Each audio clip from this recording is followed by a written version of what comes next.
6 विभिन्न श्रेणियों में कुल 15,000 रुपए की सहायता प्रदान की जा रही है। वित्तीय वर्ष 2019-20 से 2023-24 तक 17.82 लाख लाभार्थियों को इस योजना से लाभान्वित किया जा चुका है। महिला किसान सशक्तिकरण परियोजना के अंतर्गत वित्तीय वर्ष 2024-25 में 200 उत्पादक समूहों का गठन करके तकनीकी सहयोग प्रदान किया जाना लक्षित है। उत्तर प्रदेश रानी लक्ष्मीबाई महिला एवं बाल सम्मान कोष के अंतर्गत 1 लाख रुपए से 10 लाख रुपए की आर्थिक क्षतिपूर्ति प्रदान किए जाने की व्यवस्था है। प्रदेश के 117 विकास खंडों में 124 ग्रामीण स्टेडियम मल्टीपर्पज हॉल का निर्माण किया गया है। प्रदेश की ग्राम पंचायतों में 53,800 युवक मंगल दल एवं 51,300 महिला मंगल दलों का गठन किया जा चुका है। इन दलों के माध्यम से युवाओं की सहभागिता राष्ट्रीय एवं सामाजिक महत्व के कार्यों में सुनिश्चित कराई गई है। कर्नाटक में 12 से 16 जनवरी 2023 तक आयोजित 26वें राष्ट्रीय युवा उत्सव में उत्तर प्रदेश के लोकगीत की टीम ने प्रथम स्थान प्राप्त कर स्वर्ण पदक अर्जित किया है। रोजगार एमएसएमई सेक्टर में मुख्यमंत्री युवा स्वरोजगार योजना के अंतर्गत अब तक 22,389 लाभार्थियों को लाभान्वित करते हुए 1,79,112 रोजगार सृजित किए गए हैं। एक जनपद एक उत्पाद वित्त पोषण योजना के अंतर्गत 13,597 लाभार्थियों के माध्यम से 1,92,193 रोजगार सृजित हुए हैं। मान्यवर विश्वकर्मा श्रम सम्मान योजना तथा एक जनपद एक उत्पाद कौशल उन्नयन एवं टूल किट योजना के अंतर्गत लगभग 4.08 लाख रोजगार सृजित हुए हैं।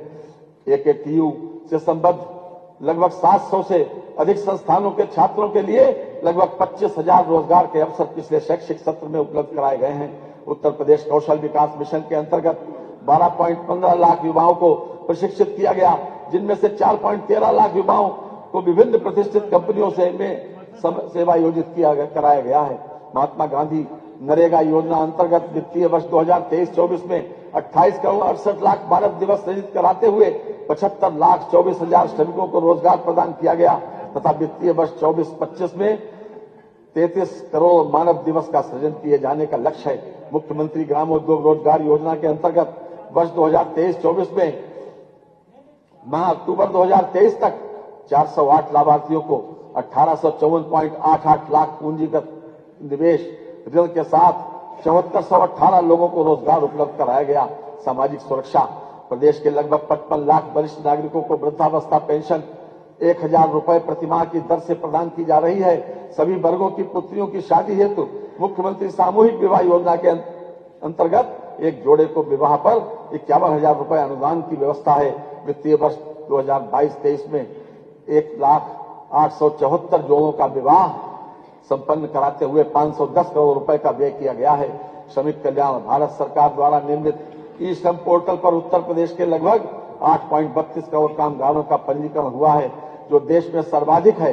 दिनांक 26 अगस्त 2021 से 31 अक्टूबर 2021 तक ई श्रम पोर्टल के लगभग 8.32 करोड़ कामगारों का पंजीकरण हुआ, जो देश में सर्वाधिक है। दिनांक 26 अगस्त 2021 से 31 अक्टूबर 2021 तक ई श्रम पोर्टल पर पंजीकृत 80.11 लाख श्रमिकों को भरण पोषण भत्ता के अंतर्गत 2,000 रुपए की दर से लगभग 1,600 करोड़ रुपए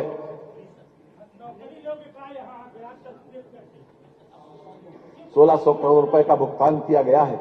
निर्माण कामगार मृत्यु विकलांगता सहायता एवं अक्षमता पेंशन योजना तथा निर्माण कामगार अंत्येष्टि सहायता योजना को एकीकृत करते हुए नई योजना निर्माण कामगार मृत्यु व दिव्यांगता सहायता योजना कर दिया गया है। समस्त योजनाओं में माह नवंबर 2023 तक 40,183 कामगारों को लाभान्वित किया गया है तथा 433 करोड़ रुपए की धनराशि व्यय की गई है। निर्माण कामगार गंभीर बीमारी सहायता योजना के अंतर्गत गंभीर बीमारियों का इलाज सरकारी अस्पतालों में कराने पर इलाज के व्यय की 100% प्रतिपूर्ति कराई जा रही है। वित्तीय समावेशन प्रदेश की जनता को वर्तमान में बैंकों की 19,705 शाखाओं, 2,28,544 बैंक मित्र एवं BC सखी तथा 17,852 ATM के माध्यम से बैंकिंग सुविधाएं उपलब्ध कराई जा रही हैं। प्रधानमंत्री जनधन योजना के अंतर्गत प्रदेश में 9 करोड़ खातों के साथ उत्तर प्रदेश देश में प्रथम स्थान पर है। प्रधानमंत्री सुरक्षा बीमा योजना के अंतर्गत अब तक प्रदेश में 5,54,00,000 नामांकन के साथ उत्तर प्रदेश प्रथम स्थान पर है। प्रधानमंत्री जीवन ज्योति बीमा योजना अंतर्गत अब तक प्रदेश में 1.90 करोड़ के नामांकन साथ उत्तर प्रदेश द्वितीय स्थान पर है। अटल पेंशन योजना अंतर्गत अब तक प्रदेश में 1,18,00,000 नामांकन का उत्कृष्ट प्रदर्शन रहा है।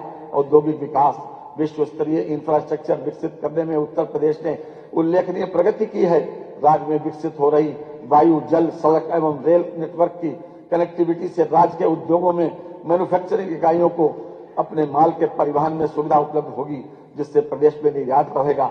महर्षि वाल्मीकि अंतर्राष्ट्रीय हवाई अड्डे के लोकार्पण से प्रदेश में 4 अंतर्राष्ट्रीय हवाई अड्डे संचालित हैं तथा शीघ्र ही नोएडा के जेवर में दक्षिण एशिया का सबसे बड़ा अंतर्राष्ट्रीय हवाई अड्डा प्रारंभ होने वाला है। इसके साथ ही उत्तर प्रदेश 5 अंतर्राष्ट्रीय हवाई अड्डों वाला भारत का एकमात्र राज्य बन गया है। Ease of doing business ranking एवं विभिन्न राज्यों में लॉजिस्टिक्स की सुलभता LEADS 2023 within bracket ranking में उत्तर प्रदेश ने अचीवर्स की श्रेणी प्राप्त की है। चिकित्सा क्षेत्र, राज्य सरकार के प्रयासों से मातृ मृत्यु दर वर्ष 2014 में 285 प्रति लाख से कम होकर वर्ष 2022 में 167 प्रति लाख तथा शिशु मृत्यु दर वर्ष 2014 में 48 प्रति हजार से कम होकर वर्ष 2020 में 38 प्रति हजार हो गई है। वर्ष 2017 की तुलना में वर्ष 2023 में AIS एक्यूट इंसेफ्लाइटिस सिंड्रोम रोगियों की संख्या में 76% तथा मृत्यु दर में 98% की कमी एवं जेई जापानी इंसेफ्लाइटिस के रोगियों की संख्या में 85% तथा मृत्यु में 96% की कमी दर्ज की गई है। प्रदेश के सभी 75 जनपदों में निःशुल्क डायलिसिस की सुविधा उपलब्ध कराई जा रही है।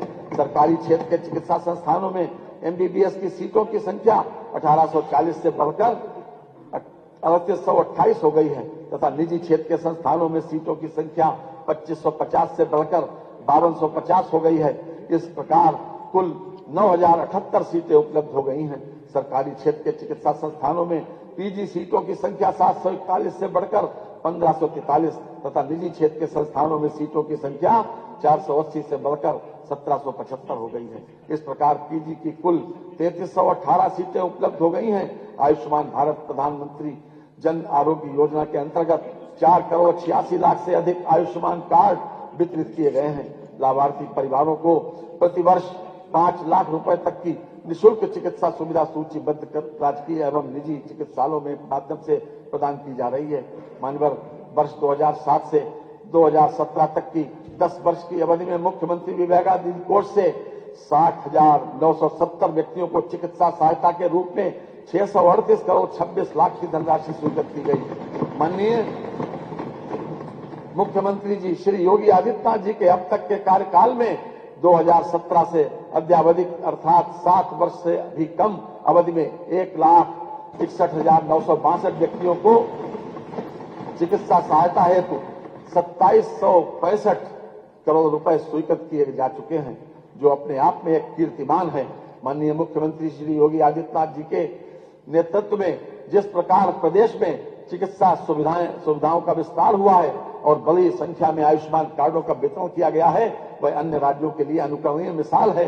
मिसाल के रूप में हमारे समक्ष है।